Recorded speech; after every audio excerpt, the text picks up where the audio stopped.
Welcome back, ladies and gentlemen, to Canadian Football Central, CFL content for the fans, by the fans. And we have our preview here of Week 3. We got 4 games coming up this week, and we got some close ones, some ones that will be very, not sure exactly what our predictions are going to be.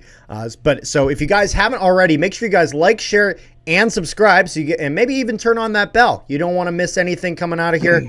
And we got a lot of stuff we got to cover. So, Rick, how are we feeling for this week? I mean, I know me and you, our Bombers and Ticats weren't exactly putting up the performances we were hoping for, but I will say my Ticats should have won that game. Fair enough. Had they have not blown that interception when they did to allow Brett Lothar to kick that game-winning field goal. But it is what it is. At the end of the day, you win as a team, you lose a team. So, but let's get into the first game of the week. Okay, fair enough. We have the Ottawa Red Blacks versus the Montreal Alouettes. Montreal coming out of a 23-20 kind of narrow victory over the Edmonton Elks. And the Ottawa Red Blacks kind of putting the league a little, kind of shocked them as Winnipeg does not improve from week 1 and falls not to the Alouettes, who they lost in the Grey Cup, but to the Red Blacks, who have had some of the lowest predictions in terms of where they're going to be in the standings. And Drew Brown and the Red Blacks put up a big victory after an hour-long delay with the Lightning, 23-19 for the Red Blacks. So, Rick, how are we feeling about this one? I mean, yeah, Ottawa did win last week, but I mean, let's be honest. It was against Winnipeg. Yeah. And I know how much you hate to see that. Collaros hasn't been his greatest. Sean hasn't been showing up. It's one of those things where they're not going to beat Montreal.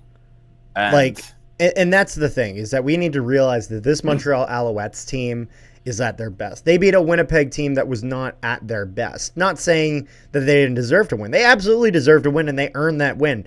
But let's not pretend that Winnipeg is playing up to their full potential right now, as I don't think anyone expected them. Even when the schedule was announced, all this to go 0-2 to start the season, there was no, everyone is expecting the Bombers to, even if they didn't expect them to win the West, they were expected to go, second, third. Right now, they are sitting dead last in the West with Edmonton, and so, but this is an Alouettes team that is playing some of their best football. Whether that was Tyson Philpott in the first game, I believe it was Julian Grant who really had a good second game there. And this will be the home opener for the Montreal Alouettes. They've played the first banner-raising home opener. The banner-raising home opener. That's right. They'll be raising the Grey Cup banner from this past year that they won. And also, we're not going to talk about. I'm not sure if you're aware of this. Yep. Each team made a key signing over the weekend. Yes, so I saw it, but I can't remember them off Montreal signed former Stampeder Titus Wald today. That's an awesome signing. That's a really good signing. The Red Blacks, which I was so hoping that this guy would have came to Hamilton, but he did not. They went and signed, where is it? Tavarius McFadden on Sunday. That's another good signing. Actually, this was I remember you talking about how much you wanted McFadden. You're hoping the Ticats would go after both him. of them are gone to the practice roster, so both of them won't be playing this week, but most likely they'll probably both playing next week. With how disgusting both defenses are, it's just going to make their both defenses that much better once they actually play. Now, what are some key things to focus on in this game? Now, I think if you're Devontae Dedmon, you want to break the stigma that the CFL has, which is no returners getting any yards this year, as that's seemingly been what it is. I know that's probably terrible English, but that's how it's went. And if you're Devontae Dedmon and you weren't able to get that much against the Bombers, who really have not had good coverage, like in particular, or not great coverage on returns, this is your moment to shine, and you want to take this opportunity, even if Ottawa's not able to come out of this game with a win, to be able to really, really give Montreal a run for its money. And so I think Devontae Dedmon really activating is going to be a key factor if the Ottawa Redblacks somehow want to win this game. I think Drew Brown having some consistency will definitely be what's ideal for him. And with the Redblacks, they got to take away the good takeaways from last game. I think if you're Armstead, you want to have another strong game. 95 yards last game really, really did wonders in putting pressure on the Bombers. Hardy had a great game. I think some guys that need some bigger games I think Dominic Rhymes was okay, but I think Dominic Rhymes is capable of more than what he got last game. And the guy who's absolutely more capable of it is Jalen Acklin. He got only 18 yards on 3 receptions.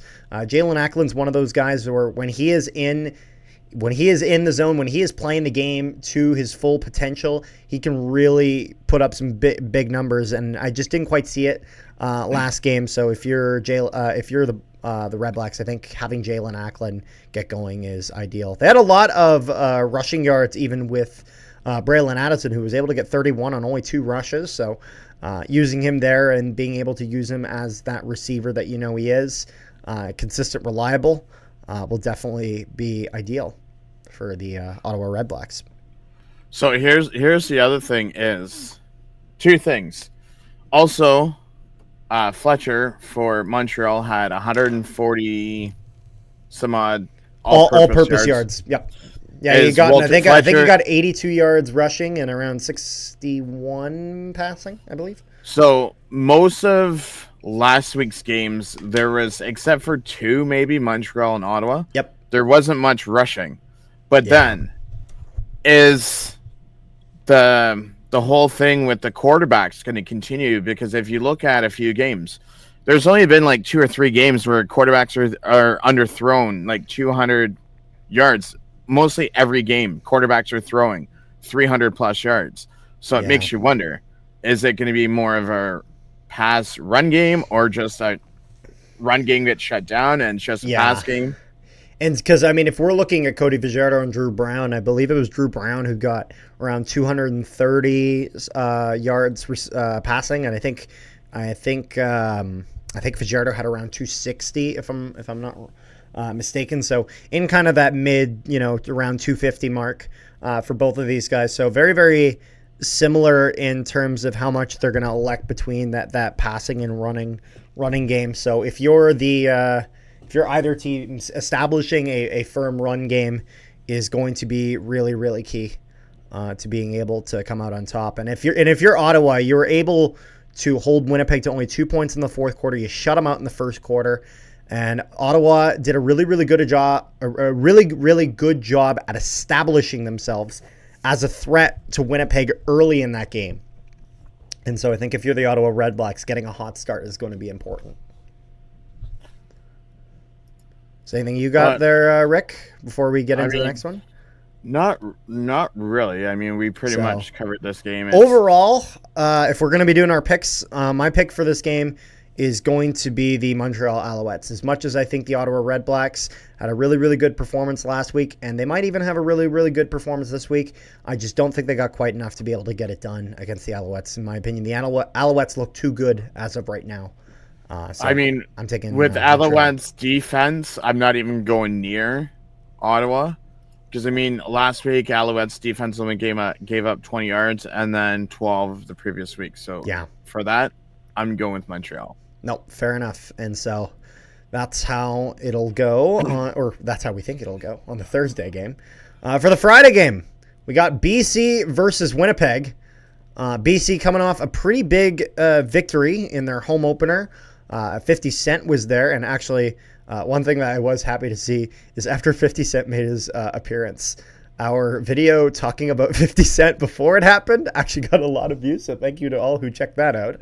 But BC with a 26-17 victory over the Stampeders, and Winnipeg with a embarrassing 23-19 loss to the Red Blacks.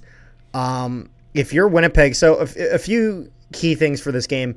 Brady Oliveira, it looks like he's most likely going to be back in the lineup. And then obviously when it comes to the injury situation, it looks like I believe it was Fox and Celestion Haba are both out on the defensive line. So that D line is definitely going to be a weak point for Winnipeg. So that would be one area. Yeah. So just to go back there, Oliveira did not practice today or yesterday. He's out, he has a knee injury. Schoen did not practice yesterday, but practiced today. I see. Now, one thing I will say that is very important to realize is that even though he was not practicing in his equipment, he was still doing runs. Let's just say I know someone who goes to those practices. Oliveira was running. He wasn't, he wasn't in his equipment, but again, there is no confirmed status on Oliveira in that regard. So, from everything it seems like Oliveira will be ready come game time. And again, the thing we have to realize is that Oliveira missed lots and lots of practices last year. This is nothing new. I mean, let's be real. You said that last week and he didn't play. Yes, but I also but I also didn't know that I didn't hear anything about him actually doing sprints and doing running. I've heard about that for this week. And it was predicted that his injury would be 1 week. So it's most likely that Oliveira is healthy. If he's not, then yikes. The main thing here is that, like, the Bombers are not performing. However, Wheatfall puts up a good performance last week, over 100 yards receiving. And you have to imagine at some point, with all the veterans, with all the talent on this Bomber team, because there still is a lot of it, whether you're talking about Dalton Schoen, whether you're talking about Drew Wolotarski, which is one of the most overlooked receivers in the league, whether you're talking about Nick Dembski, whether you're talking about Zach Caleros, who's had a bit of a rough start. Like, at some point, it's got to click. It has to. And so the thing is that if we're looking at Winnipeg and we're looking at their record at home, I want to say they're like 37-4 in the past few years at home. Their record at home is ridiculously strong. Now, obviously, they had lost to Montreal at home, and Montreal had made that record of theirs just look a little bit worse.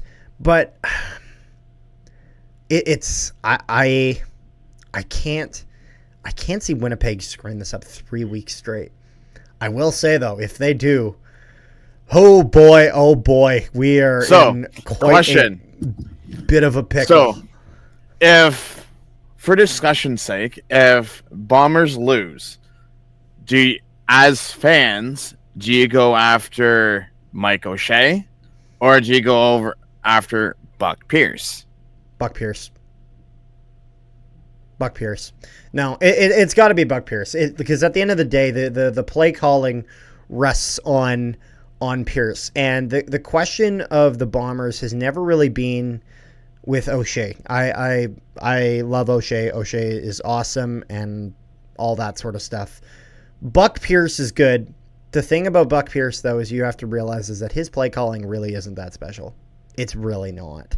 And it never really has been. Now, with the Bombers, they've always had that talent that they've been able to work around. And you know what? Fair enough. His play calling got us 2 Grey Cups and 4 Grey Cup appearances. We can't take that away from him. We can't. But the thing is that the league is starting to figure it out. And I say starting to figure it out, like we didn't just lose to Ottawa last week. And it's not just the play calling though. There is the play calling, but here's the thing. Does the play calling make Zach Caleros throw, I think, 3 interceptions between the 2 games and 0 touchdowns? It's not like he didn't go for touchdown throws. They got picked. So it's like Zach Caleros, he knows he's got to act a bit. I'm not trying to rip on Caleros here. He knows himself that he needs to be better. There are some receivers that have straight up just dropped balls. Got to stop doing that. And they're seeing that 2 weeks in a row. And it's crazy because it seems like it's the whole bloody league that are like everyone's dropping balls. I saw a few drops for Calgary in their game against BC. I saw obviously there was the infamous one with Tim White last week in Hamilton. And more than just that. And, well, I'm giving just examples. Yeah. Then I saw Wheatfall drop one at the start of last game. I saw Wolotarski drop one. I saw Dembski drop one. Hell, when there was one time when Caleros was doing a handoff for Dembski, and they dropped that, and they almost gave up possession. So it's like, hold on to the effing ball and figure it out. There's a lot of parts of this Bomber team that are different than before, where it is weaker. But I refuse to believe that this is not a team that this is a team that is not capable of having any sort of success on the field. I don't believe that. And so if we look on the Lions side of things, because I've been talking all Bombers, I want to talk Lions too. So just to give your voice a little bit of breather. Yes. Javon Katoy is battling a hamstring injury. He did not practice today. So he's a Deontay Evans was out with non-personal matter. He'll probably play. Yeah. Patrice Rene did not practice today with an ankle injury. And then George Yuan. Yeah. Yuana was a healthy scratch. So the thing is that how are the Bombers going to do at stopping from the BC Lions William Stanback, who got almost 70 yards in the running game, but then more importantly, guys like Hollins, guys like McInnes, who put up really, really good performances last game. And even Eberhard he got 59 yards, got only one reception though. So it really shows how just one play can make or break it in that regard. And Vernon Adams Jr., probably the first time in his career, he got 4 receiving yards. He threw it to himself. So Vernon Adams Jr., we're learning, is a talented quarterback in ways that we had not predicted. And so, like, Vernon Adams Jr., he looks like he's mostly kind of in his game. So this is going to be a tough matchup for Winnipeg. And I can totally understand seeing a lot of people take BC. However, as a Bomber fan that is blinded by 4 straight years of going to the Grey Cup finals and winning 2 of them, baby, I'm taking my Bombers. Even though it's probably not the best decision. But I have to believe, like people believe in Joe Hendry. I have to believe that this Winnipeg Blue Bombers can figure it out at some point, and I'm hoping it's this week. Just before I give my prediction, did we not have a discussion about you did not like your defensive coordinator? I didn't say that. What I said was, I don't know how I feel about him. And the reason why I didn't, well, to be fair though, I'm not holding this against him now, is that I don't know how I feel about this new defensive coordinator. But the thing is that I won't know until the team starts doing better. In the sense of when the team starts doing better, is he playing better with it? Like, is he going to be doing better? Is the defense going to be going better as well as the offense? Or is the offense going to get better and the defense is going to get left behind? Because if the defense gets left behind, that tells me more about the defensive coordinator in Jordan Younger. But Usually I say give it 5 weeks, and then once it's 5 weeks, then you have an idea of where this team's going. There's that, but it's also one of those things where as much as maybe the defense hasn't been good, the whole team hasn't been good. And so it's like, I need to, if I'm able to see progression for the team, do I see progression from the defense and from Jordan Younger? So it's too early to tell. But I haven't seen anything that's convinced me that he's that great so far. I hope he proves me wrong. So who are you taking? I'm taking Winnipeg. I'm taking BC Lions because I can't blame you. Listen, the Bombers haven't showed up the first 2 weeks. I've had shown in my Game Zone Fantasy League for the first 2 weeks. Until I see better from your team, I'm not touching them with a 50-foot pole. No, I understand that, and that's fair. It's one of those things where in a lot of ways the Bombers really haven't earned it in terms of people making picks and saying the Winnipeg is going to win. They haven't earned that. It doesn't matter that you made it to the Grey Cup final 4 straight years. It doesn't matter that you won 2 of those times. It does not matter. This is a new year. This is a new season. All of the records, when it comes to regular seasons, they go back to 0, and you got to start from ground up and build that foundation. And so far, they haven't even started digging it out yet.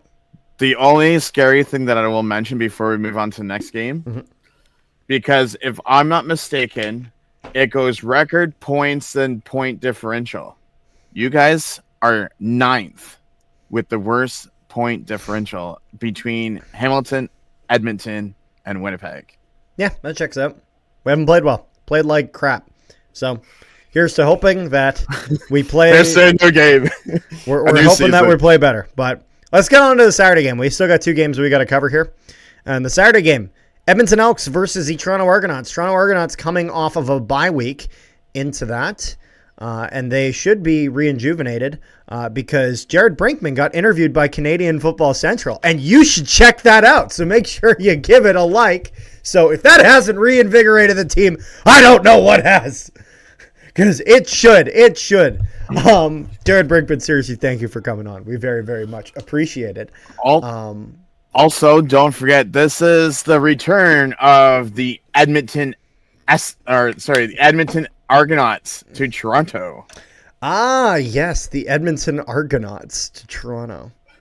And because, like, how many guys because this will be McLeod Bethel Thompson's first game in Toronto since he left. So it'll be a bit interesting in that regard. Then you have Boris Beatty. Yep. Javon Leake. Yep. Curly Gittins Jr. That's right. Josh Haggerty. Yep. Wow, so a lot of that core that was there before. Got some key names in there. I think those are the only ones that are coming. Yep. But the question is, does McLeod Bethel Thompson play a game of his life? Or does Toronto's defense continue to show up after week 1?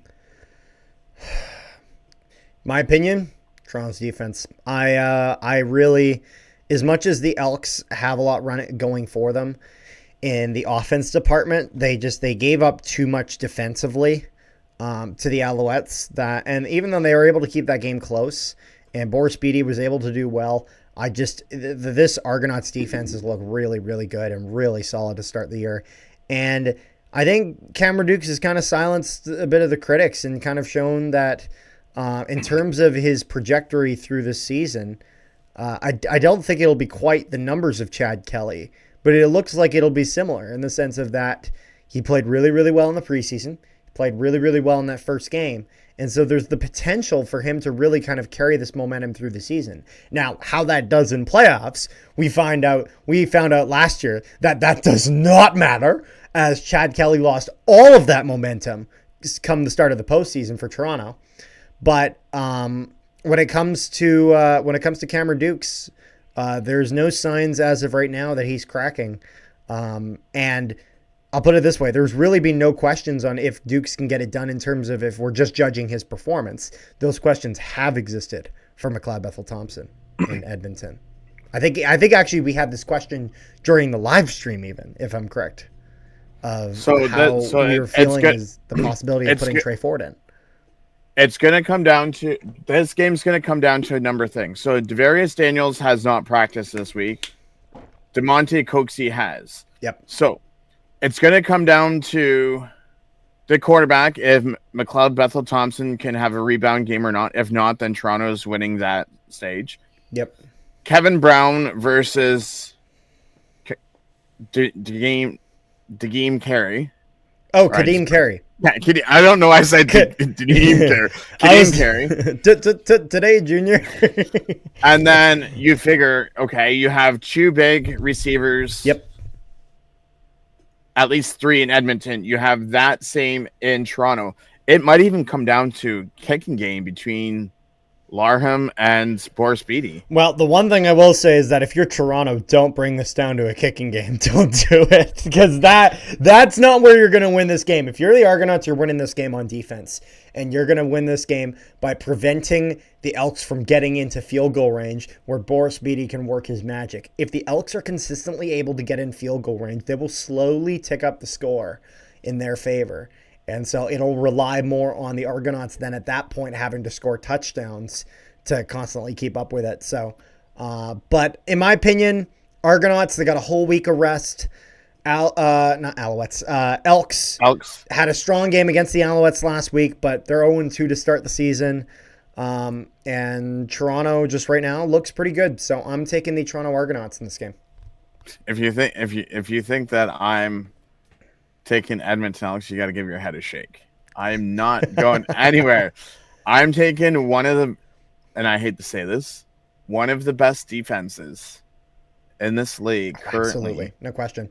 No, that Toronto D for line, this. and this is in excluding even Jared Brinkman, who we were very fortunate to be able to interview him. But in terms of what he has been able to do in the short period of time with the Argonauts, he's really been able to kind of flourish into that role as that starter. And that D line for Toronto has looked scary, and I don't know how well they're going to do at defending it. Like, I'll put it this way: Edmonton struggled with the Alouettes defense, and I don't see the Argonauts defense going any lighter on them. So, I'm taking the Argonauts. You're taking Toronto as well? Of course. Okay. Then we go into our final game of the week, which is the Hamilton Tiger Cats versus Saskatchewan Roughriders in Repeat Saskatchewan. from last week. That's right. Repeat from last week, which was not the most ideal game for you guys, if I must say. And this will be the home opener for the Saskatchewan Roughriders at Mosaic Stadium. And I'm gonna throw this one over to you, Rick, because this is your Ticats. So where do I begin? First of all, Bo Levi has returned. That's right. Bo Levi is in form. The running game between both teams absolutely was garbage last week.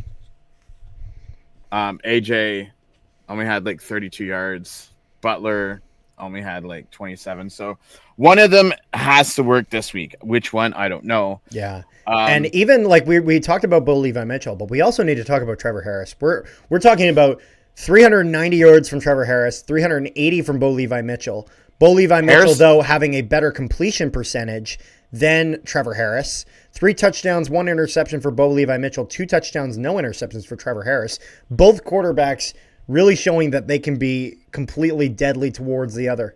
Does anyone get the running game going? But, I mean, do you let Harris throw for another 45 passes again? Depends. And does AJ Ouellette run the ball? And when I say run the ball, I mean get some actual yardage. Because if he doesn't, then maybe you do throw 45 again. It got you the win last week. So and also, Sean Bain Jr. left last week with an injury. Well, so and this kind of is what one of the key things that went into my decision is that 2 guys on Saskatchewan left last game. Stearns and Bain Jr. Stearns went back in, though. He went back in? Okay. Well, I've heard mixed reports on how well he actually is going into this next game. And so there's questions about him. He was the number 1 receiver for Saskatchewan. Sean Bain Jr., there's questions about if he will play. The thing is that the Ticats, are their roster absolutely beaten up straight to halfway to hell because of injuries? Yes. However, they also were before last week's game. Like, is there any injuries that have come out of last week's game for you guys that I'm aware of? The only one, so 2 people left the game with injuries. 1 came back, 1 did not. Okay. And the one that did not was Dwayne Hendricks. And the one that did was Lawson Jr., I see. I want to say the field side corner. Yep. But keep in mind, Brandon Barlow, former Argonaut, had 3 sacks on Trevor Harris last week. That's right. So even if you take out Hendricks, it's a Saskatchewan way. Give up sacks. We still have David Menard. Yep. To start. So I mean, even if Hendricks, like, that's the thing. Best case scenario for both of these teams. Best case scenario for Hamilton, nothing changes. Worst case scenario for Hamilton, minimal lineup changes. Best case scenario for Saskatchewan, nothing changes. Worst case scenario for Saskatchewan, very big changes on that receiving core with 2 really key guys out of the lineup. Now, you still have capable receivers. You got Oju, you got Kean Schaefer-Baker, you got MLS. Picton. You have and Picton as well. You got guys that can get it done. And even Mario Alford will sometimes go and do some reps at receiver.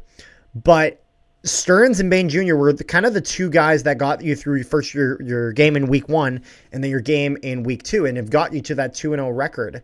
And I just, with the big question marks over them, I don't know, because this was a tight game between Saskatchewan and Hamilton. Keep in mind, before Bain Jr. went down, he was only 4 for 4. Yep. For 50 yards. That's because one of our best secondary players is on him like a hawk, and that's Jamal Peters. Absolutely. Now, one thing we do also need to keep in mind is that when it comes to... Okay, so Brett Lawther, he had played really well. He had went 4 for 4. Mark Leggio, he had done pretty well as well, 3 for 3. So it looks like in the kicking game, it's going to be pretty consistent both ways, at least at this point in the season. That's how it appears. Lawther, kind of big veteran of this league. I have no questions in regards to him. But two key things here for the Saskatchewan Roughriders, or I shouldn't even say two key things, but one key thing that applies to both games they played is in both games, Saskatchewan, they had this big comeback in the fourth quarter to get the victory where they were behind in the game and they had to come back, and they did win, but they had to come back, which meant that they were losing earlier in the game. That strategy, that way of playing works until it doesn't. In the sense of there will come a day, and it could be this weekend, it could be later in the future, who knows, where they fall into a hole that they're just not able to get out of. And when it's this close of games between Saskatchewan and Hamilton, I don't know how I feel about that for Saskatchewan. The one thing that I will bring up that you mentioned in the review last week is against Saskatchewan, you gotta stop playing zone. You gotta play man. Yep. And that's our problem is we give them too much space. We're back 15, 20 yards, and then you throw like a quick 7-yard past them, and then they're running all these extra yards. I think you mean playing man instead of zone. No, because zone, you're back. Yeah, 20 yards. That's right. Well, it depends if you're in deep cover zone. If you're in deep cover zone, then yes. It depends if you're really covering those left and right flanks next to the line. Some zone coverages will get that. Typically in the CFL, no. That is right though. And so when it comes to that, I think one thing that will be really, really key is having those outside linebackers locked on to those guys that can potentially kind of curl out and get that short pass that they then can run with. Having a outside linebacker kind of watch him like a hawk, watch that running back looking for if Trevor Harris is making a throw for AJ Ouellette. AJ Ouellette, he had even gotten on the scoring sheet with some passing yards. He got 27 yards on 4 receptions. So we know this is a play in Saskatchewan's playbook. And so if you're Hamilton, you just got to adapt to that properly. So if I'm Hamilton, after seeing footage of Saskatchewan playing against other teams, and then obviously playing against them, and rewatching some of that footage and seeing where Saskatchewan is beating Hamilton, obviously Saskatchewan will do the same for Hamilton. But with the possibility and with the unconfirmed conditions of Stearns and Bain Jr., and with everything that I think Hamilton has at their disposal to change the outcome for this next game, and for how Saskatchewan is relying on these fourth quarter bursts to get them the win, I think it catches up with them next week. I think we're going to see the Hamilton Tiger Cats walk out of Mosaic Stadium victorious. You know what I really want to see? What do you want to see? No word of a lie. I want to see Saskatchewan down like they were, that 20-7 or whatever it was at halftime, at home in Mosaic Stadium, because you can tell, those Rider fans are just like Ticat fans. They will let you know, and they're not afraid to speak their minds. That's true. That is true. And so, overall, I'm so hoping that this is the game that Tim White comes out of his bubble. And that's the thing. The other reason why I'm picking Hamilton is for the same reason I'm picking the Bombers. At some point, that slump has to go away, surely. Because if you think about it, if he catches that one game or that one ball in Calgary and that one touchdown catch on Sunday, this is a whole different story. We're 2-0. We're talking about a 2-0 Ticats, but yeah. But because he dropped those 2 touchdowns. Well, because he dropped those there's balls other players and other drop plays. I don't want to just pin it on Tim White here, but we can't ignore that those are some key moments of the game. Yes. So if you're Tim White, I think this is the game you get back out of that shell and you show why you're worth $1 million, man. That's because right now that $300,000 that he wanted is not looking so good. It's not looking so good. So, but that's the thing. Sometimes stuff like that, seeing the criticism online, sometimes that can fuel players like never before. Seriously, and that can bring the best out of them. And the one last thing that I will mention for our receiving core is it does not matter. There's always someone else stepping up from each week. Like you had this week, it was Keandre Smith, Stephen Dunbar, and Shemar Bridges. Yep. The week before, so let me quickly pull this up. It was Bridges, Brennan O'Leary Orange, and Tim White. So, I mean, just remember, Luther and O'Leary Orange are both on the 6th game. Once those people come back, the offense is that much better. Yep. So, your pick? Do we really need to ask this? Of course I'm going black and gold. We need it in recording, Rick. We need it. I'm going with my Ticats, just like you're going with your Bombers. Exactly, that's right. And so, overall, let us know what you guys thought of our predictions. What your predictions are for this coming week. Maybe even why those predictions are. And a lot of stuff. We got some cool stuff that we'll be announcing soon once we get some confirmation on a few more things. The one last thing that I will mention to Carter is hopefully after going 3-1 last week and 1-3 the first week, he's at 4-4. Hopefully he can pour more correct predictions out of his behind. That's right, because I'm right now 50%.